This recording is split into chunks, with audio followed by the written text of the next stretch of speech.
दादा नमस्कार. नमस्ते. सर्वप्रथम आम्हाला तुमची ओळख सांगा. मी समीर भाई इस्लामपूर. आता कसं आहे, समीर भैया इस्लामपूर म्हटलं तर तुमचं दोन्ही क्षेत्रात नाव आहे.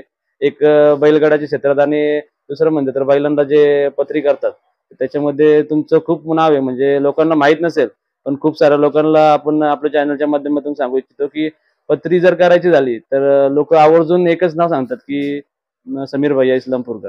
तर दादा आज तुम्ही इकडे मैदानाला आलाय, काय सांगाल आजच्या मैदानाबद्दल? आज मैदान काय खिडकालीला आहे. माणिकराव आणलाय काल रात्री येताना आणि बकासूर पण आलाय. आता बैल जाणार 11-11:30 वाजता मैदानाला खिडकाली. आणि आज असा योग जुळला आहे की सचिन शेटच्या फार्म हाऊसवर आज दोन्ही म्हणजे घरचं साथ जसा आज दोन्ही बैल गोठ्यात आहेत. आज बक्कासूर सुद्धा आलाय आणि माणिकराव सुद्धा आलाय, काय सांगा? आज काय शेटपेक्षा आम्हाला पण खुशी जाम झाली हो. आता दोन्ही बैल आले, शेटची घरचा साथ गाडी पळणार आज मैदानावर आणि शेट पण जाम खुशी आहे आज. कारण आपण शेटना भेटलो तेव्हा शेटच्या चेहऱ्यावर काही वेगळा आनंद होता. कारण काय व्हायचं, कधी बकासूर आला तर माणिकराव नसायचं किंवा माणिकराव आला तर बकासूर नसायचा. पण आज शेवटचं मैदान कदाचित होऊ शकतं कारण पावसाचे दिवस जवळ आलेत. पण त्या शेवटच्या मैदानात का नाही, पण घरचा साज आज पळणार आहे. आज घरचा साथ पळवणार आहे. आज शेटची हाऊस करायची आम्हाला, म्हणून बैल आणलेत माणिक आणि बकासूर. काय सांगाल शेटच्या बद्दल? शेटच्या बद्दल काय, शेट काय देवगुणी स्वभावाचा माणूस आहे. शेटची काय तक्रार नसती. म्हणजे आज खिडकाळीला आपल्याला बैल एक शर्यत 2 शर्यत काय कसं नियोजन असं? आता गाड्या जमण्यावर आहे सगळा खेळ. तर एक तर फिक्स होईल शर्यत, अजून काय जमलेली नाही, पण मैदान एक तर शर्यत हाकलू 100% आज. आणि माणिकराव बद्दल आपल्या काय सांगाल की कसं आहे की एक वेगळा बैल बोललं तरी काय हरकत नाही, कारण बघण्यात देखणं, रूप, चेहरापट्टी सर्व त्या समान वाटते. तर काय सांगाल बैलाबद्दल? शिव काय, आम्हाला बैलाच्या रूपात देवच भेटलाय. आमच्यासाठी देवच आहे. आठवणीतलं एखादं मैदान सांगितलं माणिकरावचं तर काय? वाठारचं मैदान, कराड वाठारचं. पहिल्या दिवशी माणिकराव फायनल करून आला होता 1 नंबर. दुसऱ्या दिवशी वाठारचं मैदान होतं.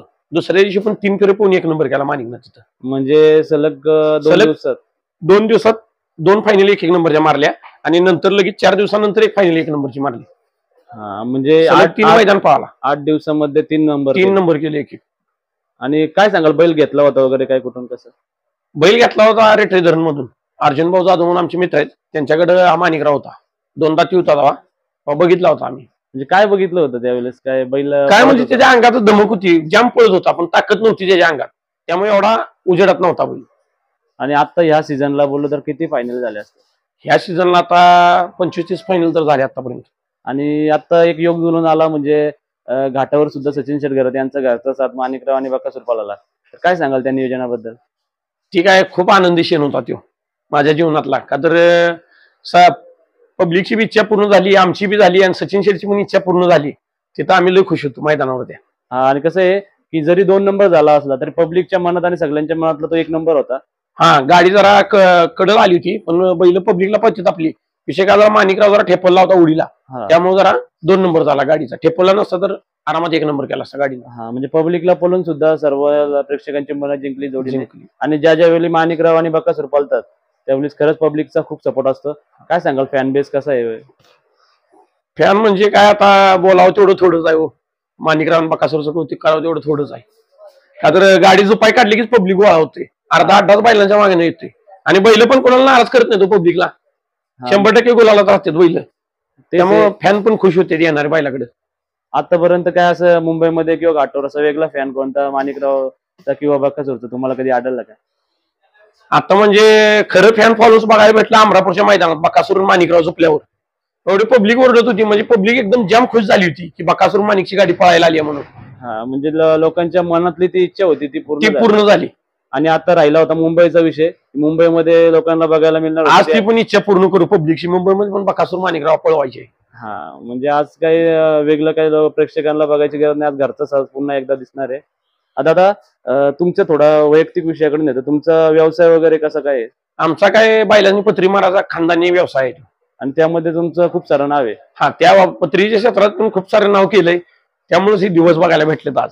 आणि काय सांगाल, मुंबईमध्ये तुम्हाला बरेचसे लोकांचे कॉल असतात मोठमोठ्या बैलवाल्यांचे असतात. मोठी बैल पहिल्यापासून मीच पाडतो ना पत्रे लावायला, त्यामुळे सगळी मित्रमंडळी आहेत, त्यामुळे माझ्याशिवाय काम करत नाही ती पत्रीचं. नक्कीच या क्षेत्रामुळे खूप संबंध वगैरे तुमचे सगळ्यांच्या घरचे संबंध आल्यासारखंच आहेत. आणि शेटशी संबंध कसे जुळले काय? शेटची संबंध म्हणजे शेटची आमची 10-15 वर्ष झालं ओळख आहे माझी. पण शेठने सांगितलं बाबा माणिकराव विकायचा आहे का गेल्या वर्षी. तर मी म्हणलो नाही शेठ विकायचा. मग शेठ म्हणले यार मला बैल पाहिजे होता. तर मी शेठला एक शब्द दिला, म्हणलो शेठ बैल पाहिजे ना तुम्हाला, विकायचा नाही, पण जोपर्यंत माणिकराव मी आहे तोपर्यंत तुमच्या नावानं पळवणार बैल. हा, म्हणजे जसं बकासूरची झालं तसंच माणिकरावचं सुद्धा आहे. आणि शेटच्या बद्दल खरंच कोणाची तक्रार नाही.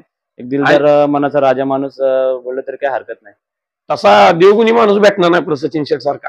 आणि कुठल्याच म्हणजे क्षेत्रात चिडचिड नाही, हार जीत नाही, नाही. काही म्हणजे विषय असं कधी तक्रारच नसते. बैल पळायला चालला किंवा गेला तर शेठचं काय नसतं. शेठचं मत एकच असतं, आपल्या बैलाच्या तोडीचा बैल घाला, आपली बस. गाडी फायनलला बसते, बस ठीक गुलाल आहे. लागला पाहिजे बैलाला, ही शेठची इच्छा असते. आणि त्यानुसार दोन्ही बैल शेटचं नाव तुमचं नाव हा. लौकिक करतात महाराष्ट्रात. महत्वाचा स्वभाव काय, शेठचा चिडका स्वभाव नाही हो. हा. जरी 19-20 मध्ये स्वतः गाडी हारली तर शेठ कधी बोलत नाही बाबा माझी बसली आहे, सामना झालाय. शेठ म्हणतात गप बैल भरायची आणि निघायचं. हा, म्हणजे एक दिलदार मनाचा राजा माणूस आहे. एकदम आणि- राजा आहे माणूस मनाचा. आणि त्यांचंच एक गुण म्हणून बैलही त्यांचे नाव करतात, तुमचं नाव करतात. असंच बैल तुमचं आणि त्यांचं नाव करत राहावं महाराष्ट्रात. हीच आपण तुम्हाला शुभेच्छा देऊ आणि आजच्या मैदानासाठी तुम्हाला शुभेच्छा देऊ. धन्यवाद. धन्यवाद.